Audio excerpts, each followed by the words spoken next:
हमें सुनते हैं कि सप्लीमेंट्स हमें लेने चाहिए कि नहीं लेने चाहिए।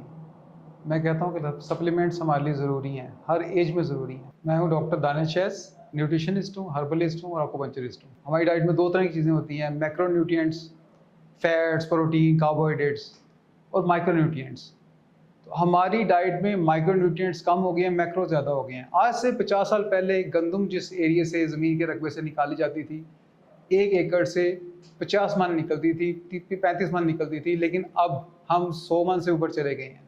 हमने क्या किया है? हमने प्रोडक्शन बढ़ा ली है, उसी ज़मीन के रकबे से, उसी जगह से हम ज़्यादा प्रोडक्शन लेंगे। जब हम इस तरह के काम करते हैं तो हम उनमें मैक्रोन्यूट्रिएंट्स बढ़ा देते हैं, माइक्रोन्यूट्रिएंट्स कम कर देते हैं। हमें ज़रूरत है वो इस्तेमाल करने की, लेकिन मार्केट में जो माइक्रोन्यूट्रिएंट्स मिल रहे हैं वो हम इस्तेमाल कैसे कर सकते हैं? क्योंकि वो इनऑर्गेनिक हैं, हमारी बॉडी उनको एक्सेप्ट नहीं करती। हमें ऑर्गेनिक लेने हैं। ऑर्गेनिक कहाँ से मिलेंगे? ऑर्गेनिक तो हर्ब्स से मिलेंगे आपको, जाहिर सी बात है। हर्ब्स जो हैं वो डेफिनेटली एक ऐसा सोर्स है न्यूट्रिएंट्स का जो आपको वो तमाम कमियाँ पूरी कर सकती हैं जो कमियाँ हमारी डाइट में आजकल चल रही हैं। हम जो कुछ भी हम खा रहे हैं वो सब में कमी है।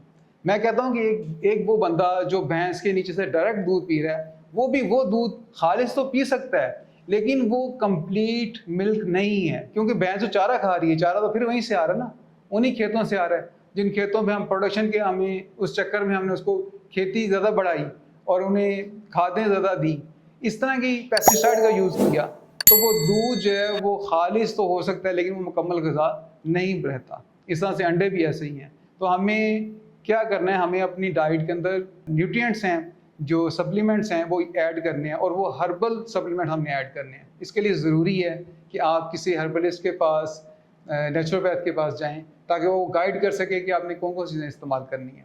मैं ये आपको ये अर्ज़ करूँगा कि आप रोज़ाना कौन कौन सी चीज़ें अपनी डाइट में ऐड कर सकते हैं जो अपनी फ़ायदा दे सकती हैं आपको। खजूर है, ये आपको अपनी डाइट में डेली लेनी चाहिए। अब नट्स हैं, लोग कहते हैं कि ये लोग नट्स जो हैं सर्दियों में खाने चाहिए। मैं कहता हूँ ये आपको हर मौसम में खाने चाहिए। आप नट्स को यूज़ करें। आप 15 से 20 बादाम, लोग 7 बादाम कहते थे, 5 बादाम कहते थे, मैं कहता हूँ 15 से 20 बादाम भी खाएँ, आपके लिए ज़रूरी है। वो रोज़ अपनी डाइट के अंदर ऐड करें। अब जैतून का तेल, एक्स्ट्रा वर्जिन ऑलिव ऑयल, वो आप 1 टीस्पून अपनी डाइट में ऐड करें। सुबह मॉर्निंग में आप लें। सबसे पहले आपकी ज़रूरी है कि आप देसी घी, अगर नहीं अवेलेबल तो आप जैतून का तेल ले लें, लेकिन देसी घी ऐड करें। देखें, फ़ैट्स हमें क्यों ज़रूरी हैं? क्योंकि फ़ैट सॉल्युबल विटामिन जो हैं वो फ़ैट्स में रहते हैं बॉडी के अंदर। इसी तरह से आपने स्टेम सेल्स का जिक्र सुना होगा, आजकल बड़ी हाइप है। स्टेम सेल्स जो हैं वो आपकी बॉडी को रिपेयर करते हैं, उनका ताल्लुक भी फ़ैट्स के साथ है। ज़रूरी है हमारे लिए कि हम ऐसी चीज़ों को अपनी डाइट में ऐड करें ताकि हमारी डाइट जो बैलेंस चलती रहे और आप बहुत सी बीमारियों से आप महफूज रहेंगे। पाकिस्तान के टॉप डॉक्टर्स के साथ अपॉइंटमेंट बुक करें, वो भी पेशेंट फीडबैक देखते हुए। आज ही ओला डॉक ऐप डाउनलोड करें। ओला डॉक, डॉक्टर का अपॉइंटमेंट आसानी से।